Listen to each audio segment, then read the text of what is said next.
We are just hours away from the Democratic National Convention, where the Democratic presidential ticket will be made official.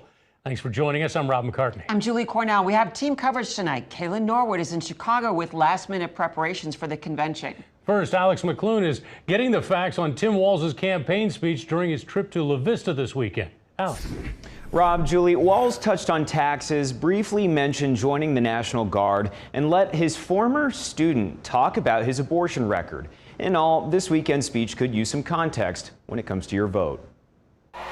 Nebraska native Tim Walz tapping into his rural roots to keep Omaha blue and take an electoral college vote away from Republicans.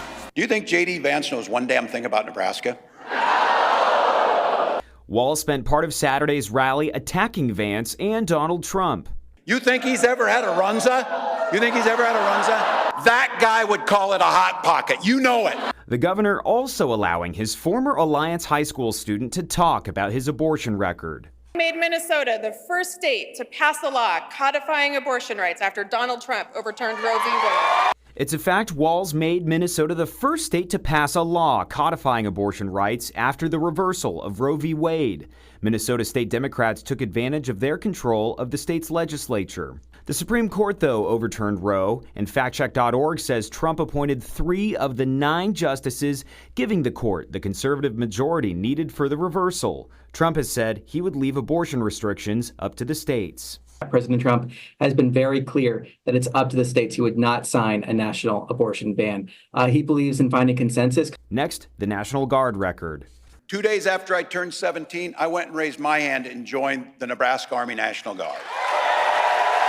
That's a fact according to service records. Walz served 24 years, but voters need to know Walz had to clarify his history and rank upon retirement in the early days as a VP pick.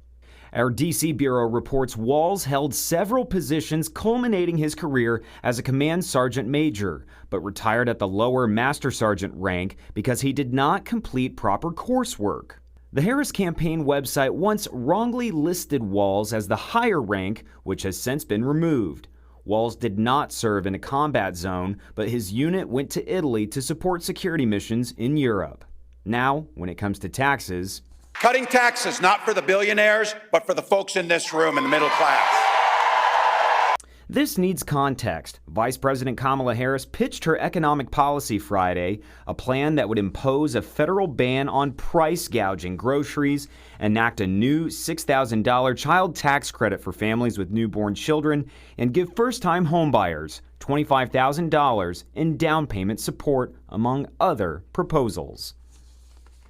Walz and the campaign are staying away from his 1995 drunk driving arrest in Nebraska. Court and police records say Walz admitted to drinking when he was pulled over for driving 96 in a 55-mile-per-hour zone. Those records say Walz had a blood alcohol level of 0.128, which is well above the state's legal limit at 0.1 at that time back in 1995. Walz got a reduced reckless driving charge, lost his license for 90 days, was fined $200, and says he has since quit drinking and now prefers Diet Mountain Dew. Julie, back to you. Thank you.